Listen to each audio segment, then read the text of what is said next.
ዛሬ የእናንተን ኮመንት በአፍላ ፍቅር ድራማ የሰጣችሁትን ኮመንቶች የአንድ የሰባታችሁን ከነስማችሁ አነብላችኋለሁ።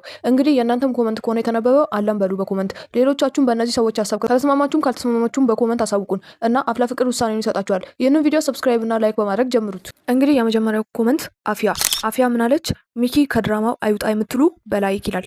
እንግዲህ ይሄ ኮመንት 887 ላይኮች አሉት። እናም ብዙዎቻችሁ በሚኪ ደብዳቤ ያለቀሳችሁም አላችሁ፣ በጣም ያዘናችሁም አላችሁ። እናም በእሷ ሀሳብ የምትስማሙ ከሆነ ኮመንት ላይ ጻፉልኝ። የሁለተኛው ኮመንት እንግዲህ የለማልልሽ ነው። ጄሪና ጊሊያድ ሊፋቀሩ የምትሉ በላይክ ይላል። 325 ሙሉ ላይክ አለው። እንግዲህ 325 ሰው በሙሉ ተስማምቶታል ማለት ነው። እውነት ለመናገር ጄሪና ጊሊያድ አንድ ላይ ቢሆኑ በጣም ነው የሚያምሩት የምር። እና ግን ጄሪ ደረቀች እንጂ እንደዚህ ስሜቴን ስድስተኛ ስሜት ምናምን እያለች ደረቀች እንጂ ብታምን አንድ ላይ ቢሆኑ ያምሩ ነበር። እንግዲህ እሱን በቀጣይ የምናየው ይሆናል ውሳኔዋን ማለት ነው። እንግዲህ በልማልልሽ ሀሳብ የምትስማሙ ከሆነ ኮመንት ስር አሳውቁኝ። ሶስተኛው ኮመንት እንግዲህ የዜድ ነው። እንግዲህ ዜድ ናታንና ኤላ ወይ ፍቅራችሁን ገለጹላችሁ ወይ ዝም በሉ ሰለቻችሁን የምትሉ በላይክ ይላል። እሱም 898 ሙሉ ላይክ አለው። እውነት ነው እንግዲህ ናታንና ኤላ ወይ እውነቱን ይናገሩ ወይ ሰውን ግራ ያጋቡ። ኤላ አንዷ ጋር ነው ስንል ወደ ሌላ ጋር ይሄዳሉ ማለት ነው። ስለዚህ እኛ ግራ ገብቶናል።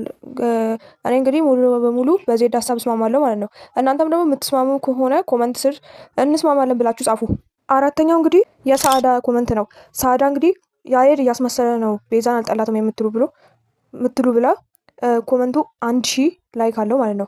እና እኔም እንደሚመስለኝ ከሆነ እንደዛ ነው። የሆነ ነገር ውስጥ ባለፈውም ተናግሬያለሁ። የሆነ ነገር ውስጥ ገብቶ ሊሆን ይችላል ያሬድ እንጂ ጠልቷት አይመስለኝም ማለት ነው። እና እናንተ ደግሞ በእነዚህ ሰዎች ሀሳብ የምትስማሙ ከሆነ ኮመንት ስር አሳውቁኝ ማለት ነው። በሁላችሁ የምትሉ ከሆነ ደግሞ ኦል ወይ ደግሞ ሁሉም ብላችሁ ጻፉ ማለት ነው። እንግዲህ ወይ ደግሞ በነጠላ ደግሞ እንትን የምትላቸው ከሆነ በስማቸው እያደረጋችሁ በዚህ ሀሳብ ስማሞቻለሁ ብላችሁ ጻፉ። በጣም ስለሚጠቅመን እባካችሁ ኮመንትና ሰብስክራይብ ላይክ ማድረግ እንዳትረሱ።